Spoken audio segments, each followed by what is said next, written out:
Bismillahirrahmanirrahim. Walaqad atayna Luqmanal hikmata an ishkur lillah wa man yashkur fa innama yashkur li nafsihi wa man kafara fa inna Allaha ghaniyyun hamid.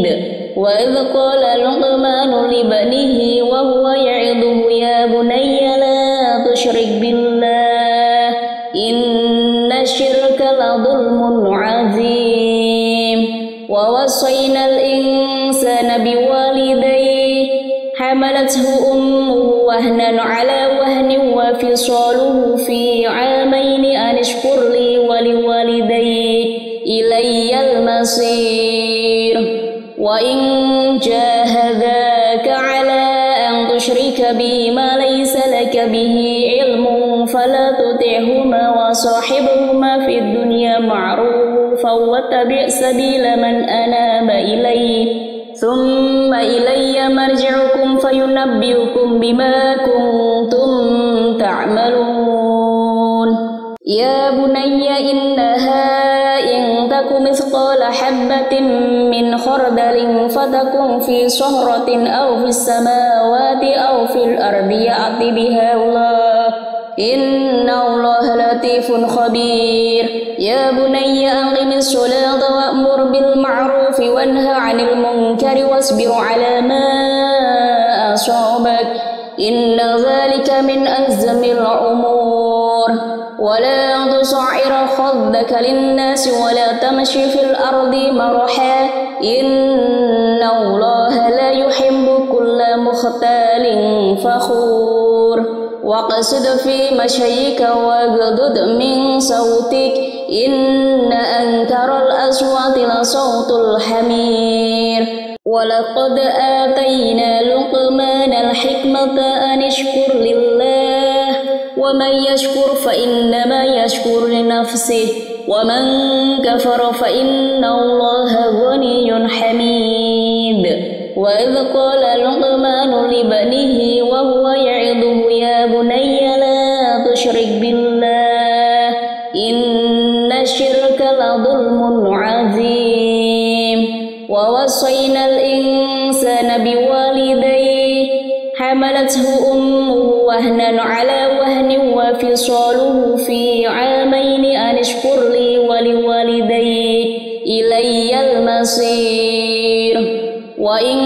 جاهداك على أن تشرك بي ما ليس لك به علم فلا تطعهما وصاحبهما في الدنيا معروفا واتبع سبيل من أناب إلي ثم إلي مرجعكم فينبئكم بما كنتم تعملون. يا بني إنها إن تك مثقال حبة من خردل فتكن في صخرة أو في السماوات أو في الأرض يأتي بها الله إن الله لطيف خبير. يا بني أقم الصلاة وأمر بالمعروف وانه عن المنكر واصبر على ما أصابك إن ذلك من أعظم الأمور. ولا تصعر خدك للناس ولا تمشي في الأرض مرحا إن الله لا يحب كل مختال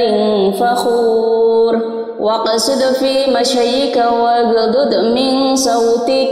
إن أنكر الأصوات لصوت الحمير. ولقد آتينا لقمان الحكمة أن اشكر لله ومن يشكر فإنما يشكر لنفسه ومن كفر فإن الله غني حميد. وإذ قال لقمان لبنيه وهو يعظه يا بني لا تشرك بالله إن الشرك لظلم عظيم. ووصينا الإنسان بوالديه حملته أمه وهنا على وهن وفصاله في عامين أن اشكر لي ولوالديك إلي المصير. وإن جاهداك على أن تشرك بي ما ليس لك به علم فلا تطعهما تطعهما وصاحبهما في الدنيا معروفا واتبع سبيل من أناب إلي ثم إلي مرجعكم فينبئكم بما كنتم تعملون يا بني إنها إن تك مثقال حبة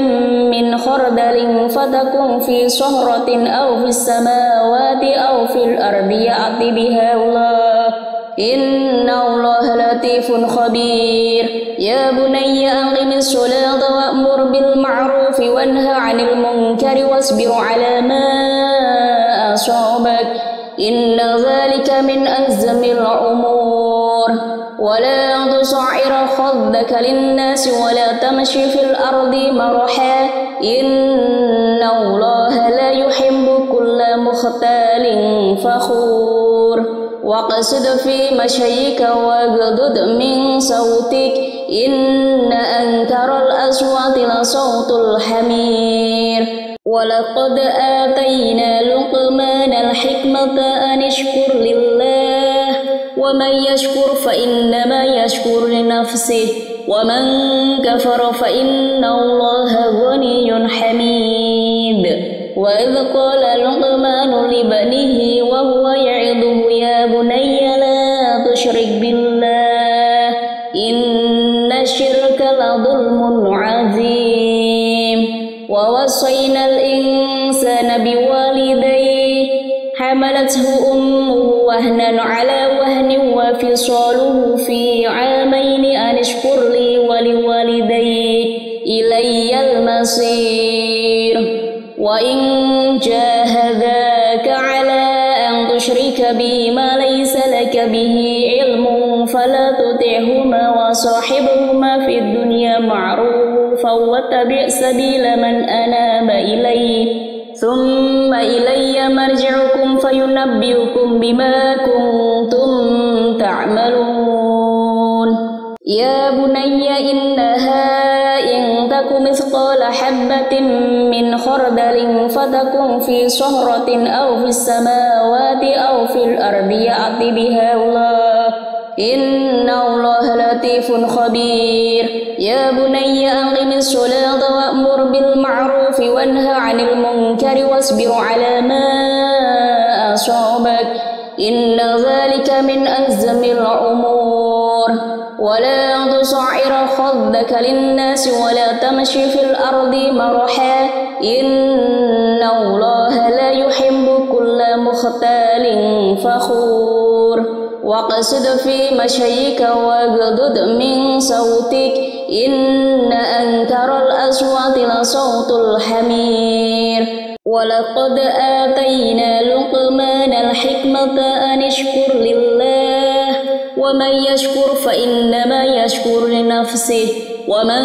كفر فإن الله غني حميد وإذ قال لقمان لبنيه وهو يعظه يا بني لا تشرك بالله إن الشرك لظلم عظيم ووصينا الإنسان بوالديه حملته أمه وهنا على وهن وفصاله في عامين أن اشكر لي ولوالدي إلي المصير وإن جاهداك على أن تشرك بي ما ليس لك به علم فلا تطعهما وصاحبهما في الدنيا معروفا واتبع سبيل من أناب إلي ثم إلي مرجعكم فينبئكم بما كنتم تعملون يا بني إنها إن تك مثقال حبة من خردل فتكن في صخرة أو في السماوات أو في الأرض يأت بها الله إن الله لطيف خبير يا بني أقم الصلاة وأمر بالمعروف وانه عن المنكر واصبر على ما أصابك إن ذلك من أعظم الأمور ولا تصعر خدك للناس ولا تمشي في الأرض مرحا إن الله لا يحب كل مختال فخور واقصد في مشيك واغضض من صوتك إن أنكر الأصوات لصوت الحمير ولقد آتينا لقمان الحكمة أن اشكر لله ومن يشكر فإنما يشكر لنفسه ومن كفر فإن الله غني حميد وإذ قال لقمان لابنه وهو يعظه يا بني لا تشرك بالله إن الشرك لظلم عظيم ووصينا الإنسان بوالديه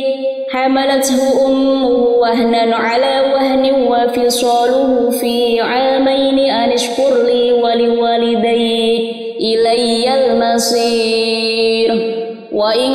جاهداك على أن تشرك بي ما ليس لك به علم فلا تطعهما وصاحبهما في الدنيا معروفا واتبع سبيل من أناب إلي ثم إلي مرجعكم فينبئكم بما كنتم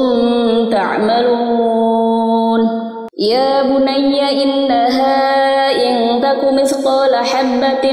من خردل فتكن في صخرة أو في السماوات أو في الأرض يأت بها الله إن الله لطيف خبير يا بني أقم الصلاة وأمر بالمعروف وانه عن المنكر واصبر على ما أصابك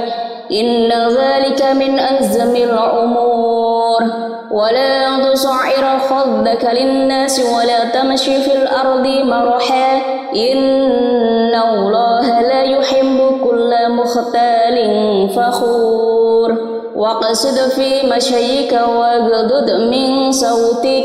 إن أنكر الأصوات لصوت الحمير ولقد آتينا لقمان الحكمة أن اشكر لله ومن يشكر فإنما يشكر لنفسه ومن كفر فإن الله غني حميد وإذ قال لقمان لابنه وهو يعظه يا بني لا تشرك بالله إن الشرك لظلم عظيم ووصينا الإنسان بوالديه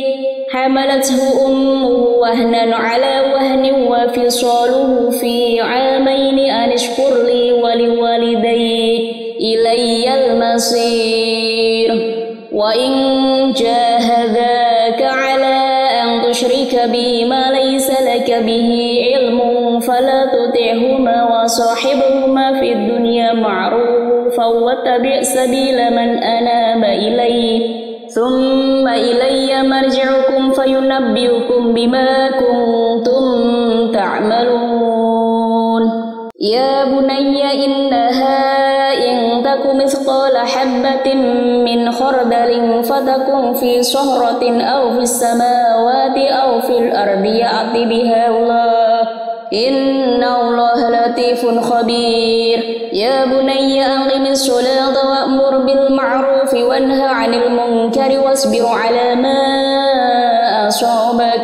إن ذلك من أعظم الأمور ولا تصعر خدك للناس ولا تمشي في الأرض مرحا إن الله لا يحب كل مختال فخور واقصد في مشيك واغضض من صوتك إن أنكر الأصوات لصوت الحمير ولقد آتينا لقمان الحكمة أن اشكر لله ومن يشكر فإنما يشكر لنفسه ومن كفر فإن الله غني حميد وإذ قال لقمان لابنه وهو يعظه يا بني لا تشرك بالله إن الشرك لظلم عظيم ووصينا الإنسان بوالديه حملته أمه وهنا على وهن وفصاله في عامين أن اشكر لي ولوالدي إلي المصير وإن جاهداك على أن تشرك تشرك بي ما ليس لك به علم فلا تطعهما وصاحبهما في الدنيا معروفا واتبع سبيل من أناب إلي ثم إلي مرجعكم فينبئكم بما كنتم تعملون يا بني إنها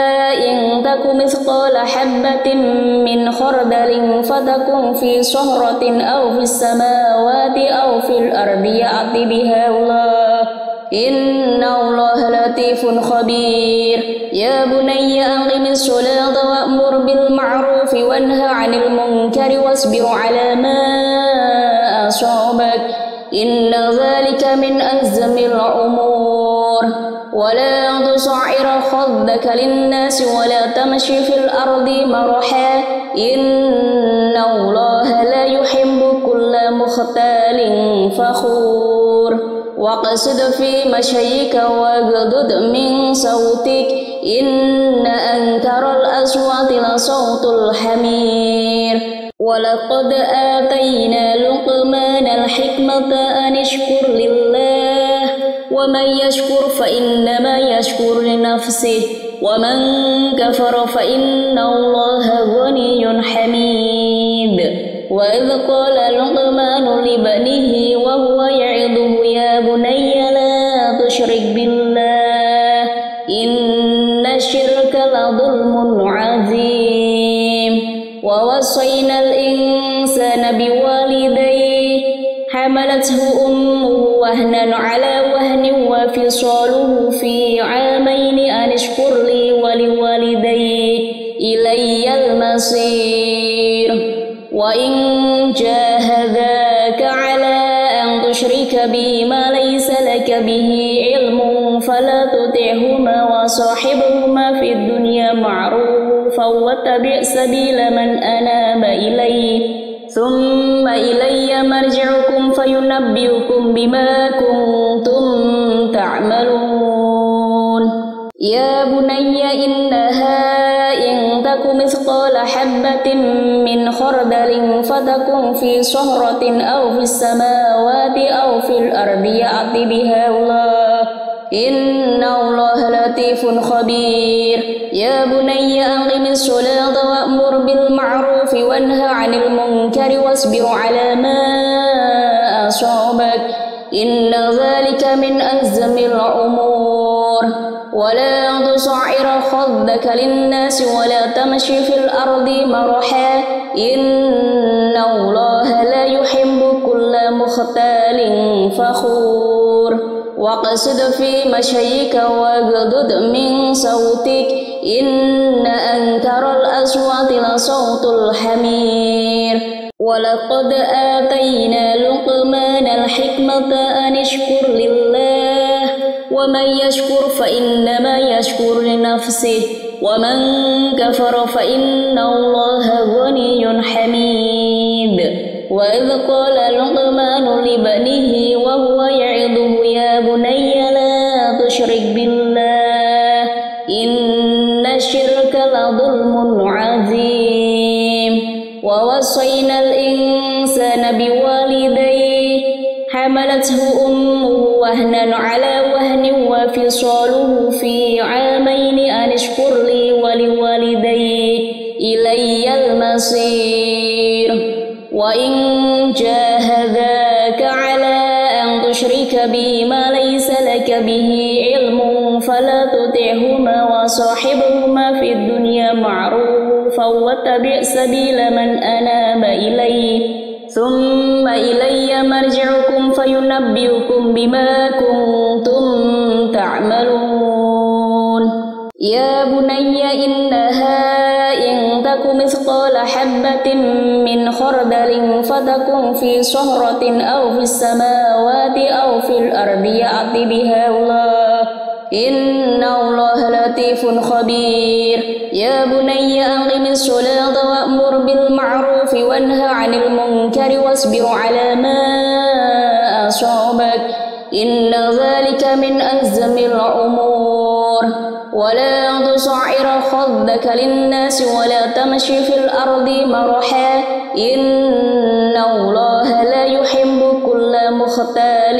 فخور واقصد في مشيك واغضض من صوتك إن أنكر الأصوات لصوت الحمير ولقد آتينا لقمان الحكمة أن اشكر لله ومن يشكر فإنما يشكر لنفسه ومن كفر فإن الله غني حميد وإذ قال لقمان لابنه وهو يعظه يا بني لا تشرك بالله إن الشرك لظلم عظيم ووصينا الإنسان بوالديه حملته أمه وهنا على وهن وفصاله في عامين أن اشكر لي ولوالديك إلي المصير وإن جاهداك على أن تشرك بي ما ليس لك به علم فلا تطعهما وصاحبهما في الدنيا معروفا واتبع سبيل من أناب إلي ثم إلي مرجعكم فينبئكم بما كنتم تعملون يا بني إنها إن تك مثقال حبة من خردل فتكن في صخرة أو في السماوات أو في الأرض يأت بها الله إن الله لطيف خبير يا بني أقم الصلاة وأمر بالمعروف وانه عن المنكر واصبر على ما أصابك إن ذلك من أعظم الأمور ولا تصعر خدك للناس ولا تمشي في الأرض مرحا إن الله لا يحب كل مختال فخور واقصد في مشيك واغضض من صوتك إن أنكر الأصوات لصوت الحمير ولقد آتينا لقمان الحكمة أن اشكر لله ومن يشكر فإنما يشكر لنفسه ومن كفر فإن الله غني حميد وإذ قال لقمان لابنه وهو يعظه يا بني لا تشرك بالله إن الشرك لظلم عظيم ووصينا الإنسان بوالديه حملته أمه وهنا على وهن وفصاله في عامين أن اشكر لي ولوالديك إلي المصير وإن جاهداك على أن تشرك بي ما ليس لك به علم فلا تطعهما وصاحبهما في الدنيا معروفا واتبع سبيل من أناب إلي ثم إلي مرجعكم فينبئكم بما كنتم تعملون يا بني إنها إن تك مثقال حبة من خردل فتكن في صخرة أو في السماوات أو في الأرض يأت بها الله إن الله لطيف خبير يا بني أقم الصلاة وأمر بالمعروف وانه عن المنكر واصبر على ما أصابك إن ذلك من أعظم الأمور ولا تصعر خدك للناس ولا تمشي في الأرض مرحا إن الله لا يحب كل مختال فخور واقصد في مشيك واغضض من صوتك إن أنكر الأصوات لصوت الحمير ولقد آتينا لقمان الحكمة أن اشكر لله ومن يشكر فإنما يشكر لنفسه ومن كفر فإن الله غني حميد وإذ قال لقمان لابنه وهو يعظه يا بني لا تشرك بالله إن الشرك لظلم عظيم ووصينا الإنسان بوالديه حملته أمه وهنا على وهن وفصاله في عامين أن اشكر لي ولوالديك إلي المصير وإن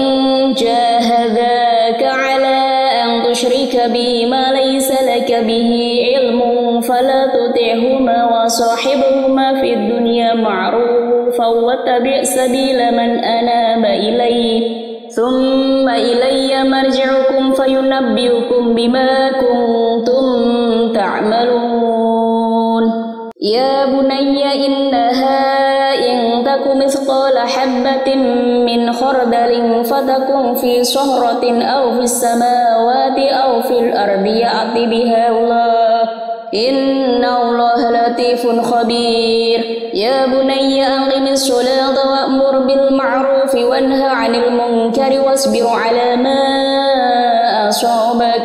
إن ذلك من أعظم الأمور ولا تصعر خدك للناس ولا تمشي في الأرض مرحا إن الله لا يحب كل مختال فخور واقصد في مشيك واغضض من صوتك إن أنكر الأصوات لصوت الحمير ولقد آتينا لقمان الحكمة أن اشكر لله ومن يشكر فإنما يشكر لنفسه ومن كفر فإن الله غني حميد وإذ قال لقمان لبنيه وهو يعظه يا بني لا تشرك بالله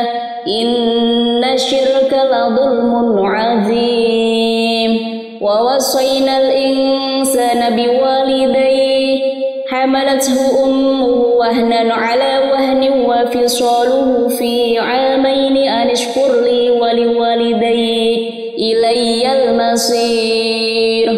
وإن جاهداك على أن تشرك بي ما ليس لك به علم فلا تطعهما وصاحبهما في الدنيا معروفا واتبع سبيل من أناب إلي ثم إلي مرجعكم فينبئكم بما كنتم تعملون يا بني إنها إن تك مثقال حبة من خردل فتكن في صخرة أو في السماوات أو في الأرض يأت بها الله إن الله لطيف خبير يا بني أقم الصلاة وأمر بالمعروف وانه عن المنكر واصبر على ما أصابك إن ذلك من أعظم الأمور ولا تصعر خدك للناس ولا تمشي في الأرض مرحا إن الله لا يحب كل مختال فخور واقصد في مشيك واغضض من صوتك إن أنكر الأصوات لصوت الحمير ولقد آتينا لقمان الحكمة أن اشكر لله ومن يشكر فإنما يشكر لنفسه ومن كفر فإن الله غني حميد وإذ قال لقمان لبنيه وهو يعظه يا بني لا تشرك بالله إن الشرك لظلم عظيم ووصينا الإنسان بوالديه حملته أمه وهنا على وهن وفصاله في عامين أن اشكر لي ولوالديك إلي المصير وإن جاهداك على أن تشرك بي ما ليس لك به علم فلا تطعهما وصاحبهما في الدنيا معروفا واتبع سبيل من أناب إلي ثم إلي مرجعكم فينبئكم بما كنتم تعملون يا بني إنها إن تك مثقال حبة من خردل فتكن في صخرة أو في السماوات أو في الأرض يأت بها الله إن الله لطيف خبير يا بني أقم الصلاة وأمر بالمعروف وانه عن المنكر واصبر على ما أصابك إن ذلك من أعظم الأمور ولا تصعر خدك للناس ولا تمشي في الأرض مرحا إن الله لا يحب كل مختال فخور واقصد في مشيك واغضض من صوتك إن أنكر الأصوات لصوت الحمير ولقد آتينا لقمان الحكمة أن اشكر لله ومن يشكر فإنما يشكر لنفسه ومن كفر فإن الله غني حميد وإذ قال لقمان لبنيه وهو يعظه يا بني لا تشرك بالله إن الشرك لظلم عظيم ووصينا الإنسان بوالديه حملته أمه وهنا على وهن وفصاله في عامين أن اشكر لي ولوالديك إلي المصير وإن جاهداك على أن تشرك بي ما ليس لك به علم فلا تطعهما وصاحبهما في الدنيا معروفا واتبع سبيل من أناب إلي ثم إلي مرجعكم فينبئكم بما كنتم تعملون يا بني إنها إن تك مثقال حبة من خردل فتكن في صخرة أو في السماوات أو في الأرض يأت بها الله إن الله لطيف خبير يا بني أقم الصلاة وأمر بالمعروف وانه عن المنكر واصبر على ما أصابك إن ذلك من أعظم الأمور ولا تصعر خدك للناس ولا تمشي في الأرض مرحا إن الله لا يحب كل مختال فخور واقصد في مشيك واغضض من صوتك إن أنكر الأصوات لصوت الحمير ولقد آتينا لقمان الحكمة أن اشكر لله ومن يشكر فإنما يشكر لنفسه ومن كفر فإن الله غني حميد وإذ قال لقمان لبنيه وهو يعظه يا بني لا تشرك بالله إن الشرك لظلم عظيم ووصينا الإنسان بوالديه حملته أمه وهنا على وهن وفصاله في عامين أن اشكر لي ولوالديك إلي المصير وإن جاهداك على أن تشرك بي ما ليس لك به علم فلا تطعهما وصاحبهما في الدنيا معروفا واتبع سبيل من أناب إلي ثم إلي مرجعكم فينبئكم بما كنتم تعملون يا بني إنها إن تك مثقال حبة من خردل فتكن في صخرة أو في السماوات أو في الأرض يأت بها الله إن الله لطيف خبير يا بني أقم الصلاة وأمر بالمعروف وانه عن المنكر واصبر على ما أصابك إن ذلك من أعظم الأمور ولا تصعر خدك للناس ولا تمشي في الأرض مرحا إن الله لا يحب كل مختال فخور واقصد في مشيك واغضض من صوتك إن أنكر الأصوات لصوت الحمير ولقد آتينا لقمان الحكمة أن اشكر لله ومن يشكر فإنما يشكر لنفسه ومن كفر فإن الله غني حميد وإذ قال لقمان لبنيه وهو يعظه يا بني لا تشرك بالله إن الشرك لظلم عظيم ووصينا الإنسان بوالديه حملته أمه وهنا على وهن وفصاله في عامين أن اشكر لي ولوالدي إلي المصير وإن جاهداك على أن تشرك بي ما ليس لك به علم فلا تطعهما وصاحبهما في الدنيا معروفا واتبع سبيل من أناب إلي ثم إلي مرجعكم فينبئكم بما كنتم تعملون يا بني إنها إن تك مثقال حبة من خردل فتكن في صخرة أو في السماوات أو في الأرض يأت بها الله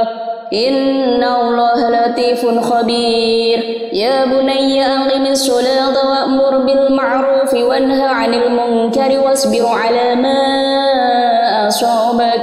إن ذلك من أعظم الأمور ولا تصعر خدك للناس ولا تمشي في الأرض مرحا إن الله لا يحب كل مختال فخور واقصد في مشيك واغضض من صوتك إن أنكر الأصوات لصوت الحمير ولقد آتينا لقمان الحكمة أن اشكر لله ومن يشكر فإنما يشكر لنفسه ومن كفر فإن الله غني حميد وإذ قال لقمان لبنيه وهو يعظه يا بني لا تشرك بالله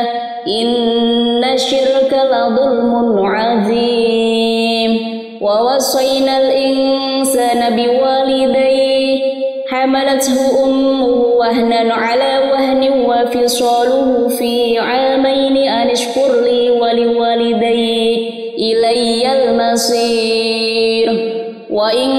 جاهداك على أن تشرك بي ما ليس لك به علم فلا تطعهما وصاحبهما في الدنيا معروفا واتبع سبيل من أناب إلي ثم إلي مرجعكم فينبئكم بما كنتم تعملون يا بني إنها إن تك مثقال حبة من خردل فتكن في صخرة أو في السماوات أو في الأرض يأت بها الله إن الله لطيف خبير يا بني أقم الصلاة وأمر بالمعروف وانه عن المنكر واصبر على ما أصابك إن ذلك من أعظم الأمور ولا تصعر خدك للناس ولا تمشي في الأرض مرحا إن الله لا يحب كل مختال فخور واقصد في مشيك واغضض من صوتك إن أنكر الأصوات لصوت الحمير ولقد آتينا لقمان الحكمة أن اشكر لله ومن يشكر فإنما يشكر لنفسه ومن كفر فإن الله غني حميد وإذ قال لقمان لبنيه وهو يعظه يا بني لا تشرك بالله إن الشرك لظلم عظيم ووصينا الإنسان بوالديه حملته أمه وهنا على وهن وفصاله في عامين أن اشكر لي ولوالدي إلي المصير وإن جاهداك على أن تشرك بي ما ليس لك به علم فلا تطعهما وصاحبهما في الدنيا معروفا واتبع سبيل من أناب إلي ثم إلي مرجعكم فينبئكم بما كنتم تعملون يا بني إنها إن تك مثقال حبة من خردل فتكن في صخرة أو في السماوات أو في الأرض يأت بها الله إن الله لطيف خبير يا بني أقم الصلاة وأمر بالمعروف وانه عن المنكر المنكر واصبر على ما أصابك إن ذلك من أعظم الأمور ولا تصعر خدك للناس ولا تمشي في الأرض مرحا إن الله لا يحب كل مختال فخور واقصد في مشيك واغضض من صوتك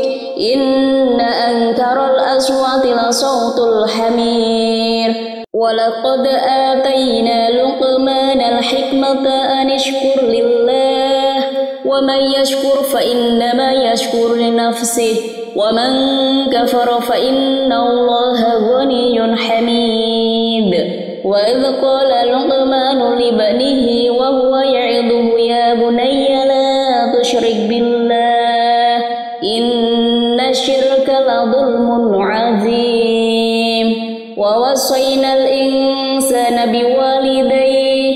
حملته أمه وهنا على وهن وفصاله في عامين أن اشكر لي ولوالديك إلي المصير وإن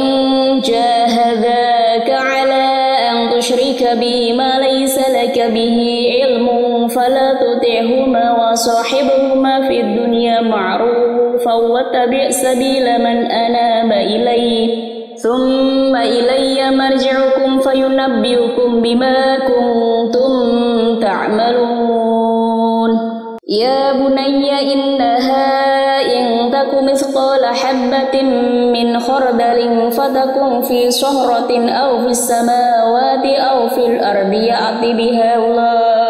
إن الله لطيف خبير يا بني أقم الصلاة وأمر بالمعروف وانه عن المنكر واصبر على ما